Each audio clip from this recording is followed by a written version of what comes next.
नमस्कार, आप सभी का स्वागत है यूथ अध्ययन के चैनल पे। साथियों, एक बार फिर से मैं आप सभी के बीच एसपीटेट जून 2026 के लिए जीके का पार्ट 11 लेके आ चुका हूँ।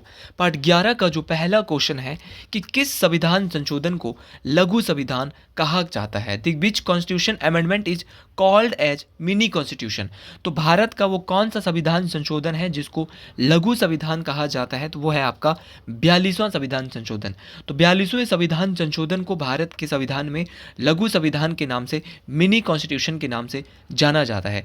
कई बार क्वेश्चन पूछने वाले ने क्वेश्चन एसपीटेट परीक्षाओं में ये पूछा है कि 42वां संविधान संशोधन कब हुआ है। तो 42वां संविधान संशोधन हुआ था 1976 में। ये बात भी आपको डिटेल से याद रखनी है। एक बार क्वेश्चन पूछने वाले ने क्वेश्चन पूछा था कि किस संविधान संशोधन के तहत भारत देश की प्रस्तावना में 3 नए शब्द जोड़े गए थे, तो वो भी आपका 42वां संविधान संशोधन 1976 था। अच्छा, प्रस्तावना में 3 नए शब्द कौन कौन से जोड़े, तो वो थे आपके समाजवादी, जिसको आप सोशलिस्ट बोलते हैं, पंथ निरपेक्ष, सेक्युलर और आपका अखंडता।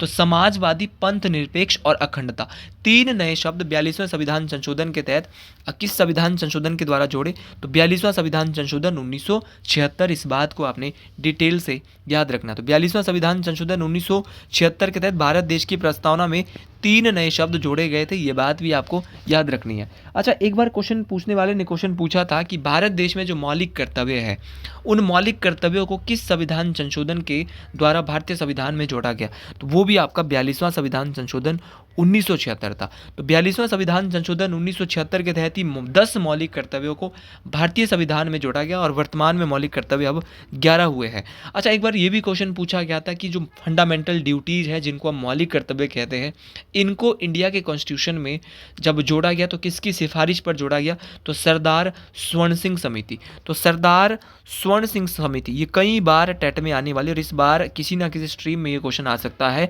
कि सरदार स्वर्ण सिंह समिति किस सिफारिश किससे जुड़ी हुई है। तो सरदार स्वर्ण सिंह समिति जो है, सरदार स्वर्ण सिंह कमेटी जो है, वो फंडामेंटल ड्यूटीज, मौलिक कर्तव्य से जुड़ी हुई है। ये बात आपको जरूर याद रखना है। और मौलिक कर्तव्यों को 42वां संविधान संशोधन 1976 के तहत भारतीय संविधान में जोड़ा गया था।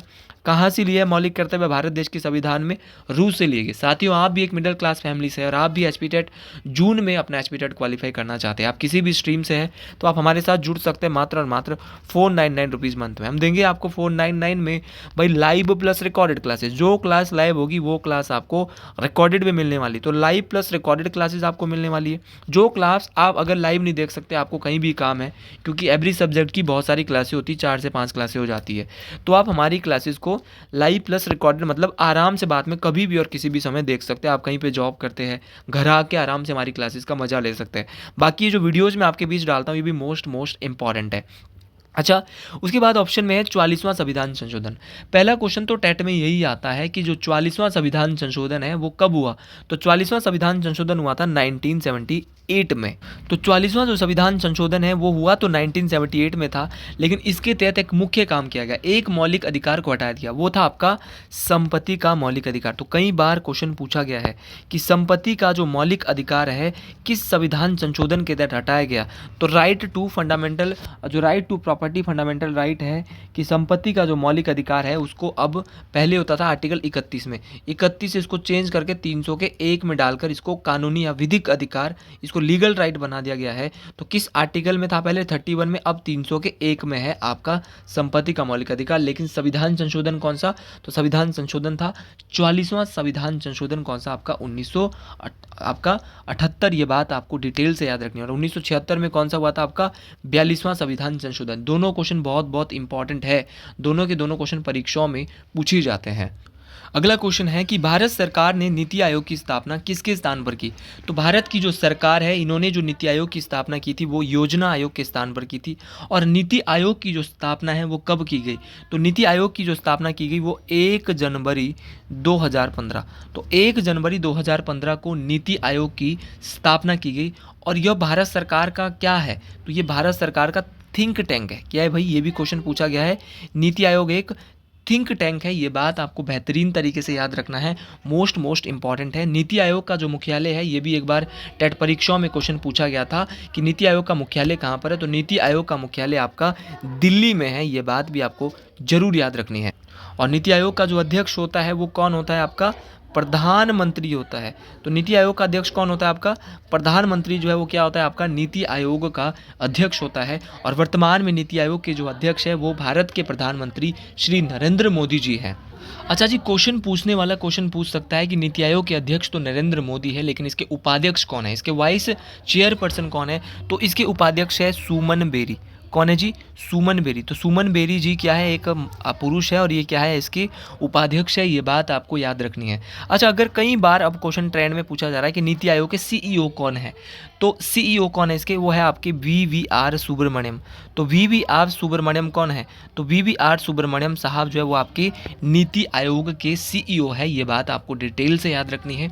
तो तीनों बातें आपको याद रखनी है कि नीति आयोग के अध्यक्ष आपके नरेंद्र मोदी जी है, आपके उपाध्यक्ष के सुमन बेरी है और सीईओ कौन है? वीवीआर सुब्रमण्यम है। सारे क्वेश्चन परीक्षाओं में इंपॉर्टेंट होने वाले हैं। योजना आयोग की जो स्थापना है वो 15 मार्च 1950 को हुई थी और इसके जो पहले अध्यक्ष थे वो भारत के प्रथम प्रधानमंत्री पंडित जवाहरलाल नेहरू थे। ये बात आपको डिटेल से याद रखनी है। सारे के सारे क्वेश्चन बहुत बहुत इंपॉर्टेंट है। अच्छा जी, वित्त आयोग, कई बार आपकी जो टेट परीक्षा होती है वहाँ पर पूछा गया है कि वित्त आयोग की बात किस आर्टिकल में की गई है। और अभी टीजीटी का कमीशन हुआ था, वहाँ पर भी सीधा क्वेश्चन पूछा गया था कि वित्त आयोग की बात किस आर्टिकल में की जाती है। तो आर्टिकल नंबर अनुच्छेद नंबर 280 जो भारतीय संविधान का है वो वित्त आयोग की बात करता है। ये बात आपको डिटेल से याद रखनी है। और अब जो वर्तमान में जो भारत में वित्त आयोग काम कर रहा है वो आपका जो 16वां वित्त आयोग है वो अब काम कर रहा है। मोस्ट इंपॉर्टेंट है। तो 16वें वर्तमान में जो है वो 16वां वित्त आयोग भारत में काम कर रहा है। अब एक क्वेश्चन टेट परीक्षाओं में बड़ा ट्रेंड में चल रहा है कि 16वां जो वित्त आयोग है उसके अध्यक्ष कौन है। तो 16वें वित्त आयोग के जो अध्यक्ष है उनका नाम बहुत बहुत इंपॉर्टेंट है। तो उनका नाम है डॉक्टर अरविंद पनगड़िया। तो डॉक्टर अरविंद पनगड़िया 16वें वित्त आयोग के अध्यक्ष है। और 16वें वित्त आयोग का जो गठन है वो कब किया गया था? तो इसका गठन आपका 2023 में किया गया था। ये बात भी आपको डिटेल से याद रखनी है। अच्छा, 16वें वित्त आयोग के बारे में तो आपको क्वेश्चन पूछा जाएगा, लेकिन एक क्वेश्चन और भी आ सकता है कि 15वें वित्त आयोग के अध्यक्ष कौन है। तो 15वें वित्त आयोग के अध्यक्ष है एनके सिंह। तो एनके सिंह का नाम भी आपको जरूर याद रखना है। ये नाम भी मोस्ट इंपॉर्टेंट है। अगला क्वेश्चन है कि महादेव गोविंद रनाडे ने डैश की स्थापना की। अगर बात करें महादेव गोविंद रनाडे की तो इनके द्वारा स्थापना की गई थी। किसकी? आपके प्रार्थना समाज की। अच्छा, प्रार्थना समाज की स्थापना महादेव गोविंद रनाडे ने कब की? ये क्वेश्चन कई बार परीक्षा में पूछा जाता है। तो 1867 में 1867 में महादेव गोविंद रनाडे ने प्रार्थना समाज की स्थापना की। इस बात को आपने डिटेल से याद रखना है। अच्छा, यहाँ पे ऑप्शन में दिया है आर्य समाज। आर्य समाज की जो स्थापना है वो कब और किसने की? तो आर्य समाज की स्थापना कई बार आपके टेट परीक्षा में पूछी गई है। तो आर्य समाज की स्थापना 1875 में 1875 में स्वामी दयानंद सरस्वती। भाई ये नाम आपको याद रखना है। कई बार आपकी एचपी टेट परीक्षा में पूछा गया है कि आर्य समाज की स्थापना किसने की? तो आर्य समाज की स्थापना स्वामी दयानंद सरस्वती ने 1875 में की। ये बात आपको इंपॉर्टेंट तरीके से याद रखनी है। अच्छा, उसी प्रकार यहाँ पे ब्रह्मा समाज दिया है, ब्रह्मो समाज या ब्रह्मा समाज। तो ब्रह्मा समाज की स्थापना हुई थी 1828 में। 1828 में ब्रह्मा समाज की स्थापना जो की वो की थी आपके 1828 में। किसने? राजा राम मोहन राय। देखो यार, ये सारे क्वेश्चन बहुत बहुत इंपॉर्टेंट है। तो राजा राम मोहन राय के द्वारा 1828 में किसकी स्थापना की जाती है? तो 1828 में राजा राम मोहन राय के द्वारा ब्रह्मा समाज की स्थापना की जाती है। साथियों, क्वेश्चन पूछने वाला क्वेश्चन और भी पूछता है। अब यहाँ पे दिया है थियोसॉफिकल सोसाइटी। अक्सर बच्चे इसको छोड़ देते हैं, ये बहुत इंपॉर्टेंट है। थियोसॉफिकल सोसाइटी की स्थापना होती है 1875 में। किसने की? ये सारे क्वेश्चन नोट कर लो, काम आने वाले हैं, नंबर आपके बनाने वाले हैं। थियोसॉफिकल सोसाइटी की स्थापना मैडम ब्लवाट्स्की। क्या बोलेंगे? मैडम बलाट, ध्यान से सुनना है, ब्लवाट्स्की। तो मैडम ब्लवाट्स्की के द्वारा आपकी किसकी स्थापना की जाती है? आपके थियोसॉफिकल सोसाइटी की स्थापना की जाती है। ये बात आपको जरूर याद रखनी है। उसी प्रकार ब्रह्मा समाज की स्थापना की थी राजा राम मोहन राय। ये बात तो आप समझ गए। लेकिन राजा राम मोहन राय के द्वारा और भी स्थापना की गई थी। राजा राम मोहन राय के द्वारा आत्मीय सभा की स्थापना। कई बार आपके टेट परीक्षा में पूछा गया है कि आत्मीय सभा की स्थापना किसने की? तो आत्मीय सभा की स्थापना की राजा राम मोहन राय ने।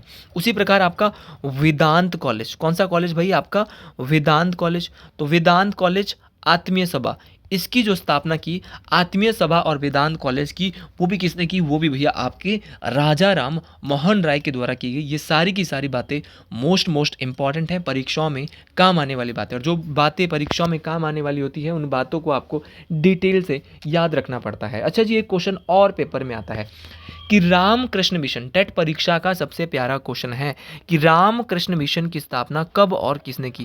तो रामकृष्ण मिशन जो है इसकी स्थापना जो है 1897 में, कब की भैया, 1897 में स्वामी विवेकानंद। तो स्वामी विवेकानंद जी के द्वारा रामकृष्ण मिशन की स्थापना 1897 में की जाती है।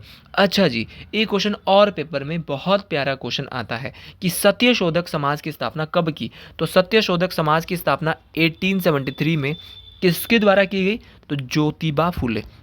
ध्यान से सुनना है मेरे प्यारे भाई बहनों कि ज्योतिबा फुले ने सत्यशोधक समाज की स्थापना कब की, 1873। टेट परीक्षाओं में बार बार पूछा जाने वाला क्वेश्चन है सत्यशोधक समाज। तो सारे क्वेश्चन बहुत इंपॉर्टेंट है। अच्छा जी, एक क्वेश्चन और देख लेते हैं, फॉरवर्ड ब्लॉक कई बार पूछा गया है। फॉरवर्ड ब्लॉक की स्थापना, तो फॉरवर्ड ब्लॉक की जो स्थापना है वो आपके कब होती है, तो 1939 में फॉरवर्ड ब्लॉक की स्थापना कौन करते हैं, आपके सुभाष चंद्र बोस। तो सुभाष चंद्र बोस क्या करते हैं, आपके 1939 में आपकी फॉरवर्ड ब्लॉक की स्थापना करते हैं। ये बात मोस्ट इंपॉर्टेंट है, ये बात परीक्षाओं में पूछी जाती है, और जो बात परीक्षाओं में पूछी जाती है उन बातों को आपको डिटेल से याद रखना पड़ता है, बेहतरीन तरीके से याद रखना होता है। ये बातें मोस्ट इंपॉर्टेंट है।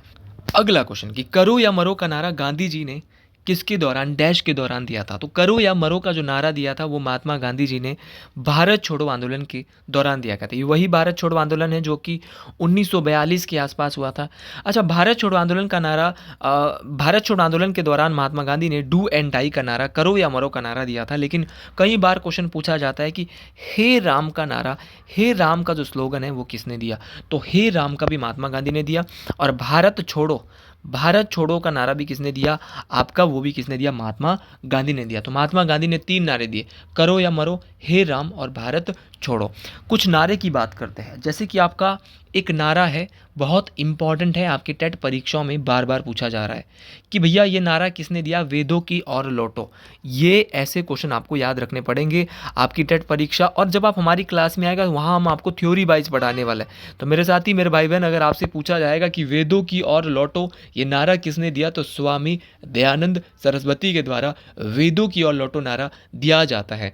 अच्छा, एक क्वेश्चन और है, जय जवान जय किसान। तो जय जवान जय किसान का नारा दिया था लाल बहादुर शास्त्री ने। किसने दिया था, लाल बहादुर शास्त्री भारत के प्रधानमंत्री के रूप में कार्य कर चुके हैं, और 1965 में जब पाकिस्तान युद्ध हुआ था उस समय 1965 में पाकिस्तान युद्ध के समय लाल बहादुर शास्त्री के द्वारा एक नारा दिया गया था, जय जवान जय किसान। अच्छा, एक और है, बहुत इंपॉर्टेंट है, ये भी टेट परीक्षाओं का सबसे प्यारा क्वेश्चन है, संपूर्ण क्रांति। कि भाई संपूर्ण क्रांति का नारा किसने दिया। तो संपूर्ण क्रांति का जो नारा है वो दिया था जय प्रकाश नारायण। किसने दिया, जय प्रकाश नारायण। तो जय प्रकाश नारायण ने कौन सा दिया, तो जय प्रकाश नारायण जो है इनके द्वारा नारा दिया गया था संपूर्ण क्रांति। याद रखना है, बहुत बहुत इंपॉर्टेंट है। अच्छा जी, एक क्वेश्चन और है, बहुत इंपॉर्टेंट है, आराम हराम है। तो ये दिया पंडित जवाहरलाल नेहरू। तो पंडित जवाहरलाल नेहरू जी ने नारा दिया आराम हराम है। अच्छा, अगला नारा है who lives if India dies. तो who lives if India dies नारा दिया पंडित जवाहरलाल नेहरू। किसने दिया, पंडित जवाहरलाल नेहरू। तो पंडित जवाहरलाल नेहरू जी ने जो नारा दिया वो कौन सा दिया, तो पंडित जवाहरलाल नेहरू जी ने नारा दिया आपका who lives if India dies. एक नारा और है, एक नारा है आपका दिल्ली चलो। तो दिल्ली चलो का जो नारा दिया वो दिया सुभाष चंद्र बोस ने, जिन्होंने फॉरवर्ड ब्लॉक की स्थापना भी करी थी, उनके द्वारा ही नारा दिया गया था दिल्ली चलो। एक नारा और दिया था कि तुम मुझे खून दो मैं तुम्हें आज़ादी दूंगा। तो तुम मुझे खून दो मैं तुम्हें आज़ादी दूंगा, ये नारा भी सुभाष चंद्र बोस ने दिया था। जय हिंद, जय हिंद का नारा भी किसने दिया, तो जय हिंद का नारा भी आपका सुभाष चंद्र बोस के द्वारा ही दिया गया। तो ये सारे क्वेश्चन बहुत इंपॉर्टेंट है, तुम मुझे खून दो मैं तुम्हें आज़ादी दूंगा, दिल्ली चलो, और ये सारे के सारे नारे, और आपका ये सारे नारे किसने दिए थे? सुभाष चंद्र बोस के द्वारा दिए गए थे। सारे के सारे नारे बहुत बहुत इम्पॉर्टेंट है। जैसे आपका एक नारा है, स्वराज हमारा जन्मसिद्ध अधिकार है। तो स्वराज हमारा जन्मसिद्ध अधिकार है, ये कई बार ये क्वेश्चन पूछा गया है। ये दिया था बाल गंगाधर तिलक। तो ये नारा भी आपको जरूर याद रखना है। कई बार एग्जामिनर ये क्वेश्चन पूछता है कि स्वराज हमारा जन्मसिद्ध अधिकार है, ये नारा किसने दिया? तो ये दिया था मेरे साथी, मेरे भाई बहन, बाल गंगाधर तिलक के द्वारा। अगला क्वेश्चन है कि जब भारत स्वतंत्रता हासिल की जब भारत ने, तो अंग्रेजी प्राइम मिनिस्टर कौन था? ये क्वेश्चन तो देखो बार बार पूछा जा रहा है। एसबी टेट परीक्षाओं का सबसे प्यारा और सबसे फेवरेट क्वेश्चन तो उस समय था भाई आपका क्लीमेंट एटली। तो क्लीमेंट एटली, जब भारत आज़ाद होता है, भारत आज़ाद, ये क्वेश्चन तो पेपर में आएगा भी नहीं, 15 अगस्त 1947 को हुआ था। लेकिन भाई उस समय जो ब्रिटेन के प्रधानमंत्री थे वो आपके क्लीमेंट एटली। आपको ये नाम जरूर याद रखना है, मोस्ट इंपॉर्टेंट तरीके से आपको ये नाम याद रखना है। और फिर क्वेश्चन ये भी पूछता है कि जब 1857 की क्रांति हुई तब इंग्लैंड के प्रधानमंत्री कौन थे? देखो, जब तो भारत आज़ाद हुआ तब थे क्लीमेंट एटली, लेकिन जब भारत में 1857 की क्रांति होती है तो उस समय इंग्लैंड के जो प्रधानमंत्री थे उनका नाम था लॉर्ड पाम्पस्टन। क्या नाम था मेरे दोस्त? लॉर्ड पाम्पस्टन का नाम आपको जरूर याद रखना है। तो लॉर्ड पाम्पस्टन इंग्लैंड के प्रधानमंत्री थे जब भारत में क्या होता है, भारत में 1857 की क्रांति होती है। और भारत के गवर्नर जनरल कौन थे जब भारत क्या होता है, भारत में 1857 की क्रांति होती है? तो भारत के गवर्नर जनरल थे लॉर्ड कैनिंग। और अगर क्वेश्चन पूछेगा कि भारत के प्रथम गवर्नर जनरल कौन है, तो वो थे आपके लॉर्ड विलियम बेंटिंग। कौन थे? लॉर्ड विलियम बेंटिंग भारत के प्रथम गवर्नर जनरल। ये क्वेश्चन कई बार पूछा जाएगा परीक्षाओं में कि लॉर्ड विलियम बेंटिंग कौन थे? तो लॉर्ड विलियम बेंटिंग आपके भारत के प्रथम गवर्नर जनरल थे। लेकिन क्वेश्चन आएगा आपको याद रखना है कि भैया आपके स्वतंत्र भारत के जब आज़ाद होता है तो स्वतंत्र भारत के पहले गवर्नर जनरल, तो स्वतंत्र भारत के पहले गवर्नर जनरल थे लॉर्ड माउंटबेटन। कौन थे भाई? Lord Mountbatten. और स्वतंत्र भारत के पहले भारतीय गवर्नर जनरल कौन थे? तो उनका नाम था सी राजगोपालाचारी। अगर तो आएगा भारतीय गवर्नर जनरल तो है चक्रवर्ती राज गोपालाचारी। ठीक है, कौन है बच्चा? चक्रवर्ती राज गोपालाचारी। लेकिन अगर क्वेश्चन आएगा कि स्वतंत्र भारत के पहले, अगर पहले है तो लॉर्ड माउंटबेटन है, और पहले भारतीय गवर्नर जनरल है तो है सी राज गोपालाचारी। ये क्वेश्चन बहुत बहुत इंपॉर्टेंट है, परीक्षाओं में पूछा जाता है। तो सी राज गोपालाचारी कौन थे? स्वतंत्र भारत के पहले गवर्नर जनरल। याद रखना है इंपॉर्टेंट तरीके से, मोस्ट इंपॉर्टेंट क्वेश्चन है। अगला क्वेश्चन है कि भारत के राष्ट्रपति के चुनाव के लिए न्यूनतम उम्र क्या है? अगर आप भारत की राष्ट्रपति हो, तो भारत की राष्ट्रपति का चुनाव लड़ना चाहते हो, तो आपकी मिनिमम एज जो है, न्यूनतम उम्र जो है आपकी 35 साल होनी चाहिए। अच्छा, मिनिमम एज आपकी 35 साल होनी चाहिए। चलो जी, ये बात तो आप लोग समझ गए कि भारत के राष्ट्रपति बनने के लिए मिनिमम एज 35 साल होनी चाहिए। लेकिन राष्ट्रपति का कार्यकाल कितने साल होता है? तो राष्ट्रपति का जो कार्यकाल होता है वो दोस्त 5 साल होता है। और आर्टिकल नंबर 52 से लेकर 61 तक भारत में भारत के राष्ट्रपति की बात की जाती है। अब एक क्वेश्चन और परीक्षाओं में पूछा जाता है, और वो क्वेश्चन क्या है? वो क्वेश्चन है कि भारत के उपराष्ट्रपति बनने के लिए उम्र कितनी होनी चाहिए? तो अगर राष्ट्रपति बनो चाहे उपराष्ट्रपति, आपकी उम्र सेम जो है वो 35 साल होनी चाहिए। वैसे अगर किसी भी व्यक्ति को कई बार टेट परीक्षा में क्वेश्चन पूछा गया है, राज्यसभा का सदस्य बनना है तो उम्र कितनी होनी चाहिए? तो राज्यसभा का सदस्य बनने के लिए उम्र जो है वो 30 साल होनी चाहिए। लोकसभा का सदस्य बनने के लिए उम्र आपकी 25 साल होनी चाहिए। तो लोकसभा का सदस्य 25 साल, राज्यसभा का 30 साल, राष्ट्रपति और उपराष्ट्रपति बनने के लिए 30 साल होनी चाहिए, और ये 35 साल होने चाहिए। सारे के सारे क्वेश्चन बहुत बहुत इंपॉर्टेंट है। और इन राज्यसभा के लिए उम्र 30 साल चाहिए, लेकिन राज्यसभा का कार्यकाल होता है 6 वर्ष, राष्ट्रपति का होता है मात्र 5 वर्ष, और लोकसभा के सदस्यों का कार्यकाल भी कितना होता है? 5 वर्ष। तो लोकसभा, राज्यसभा और भैया आपका राष्ट्रपति। तो अगर आपको ये वीडियो पसंद आई है तो कमेंट बॉक्स में ज़रूर लिखें हर हर महादेव। आज के लिए इतना ही, मिलते हैं अगले वीडियो में। जय श्री गुल महाराज, हर हर महादेव, जय मां मंगयाणी, जय श्री गुल महाराज।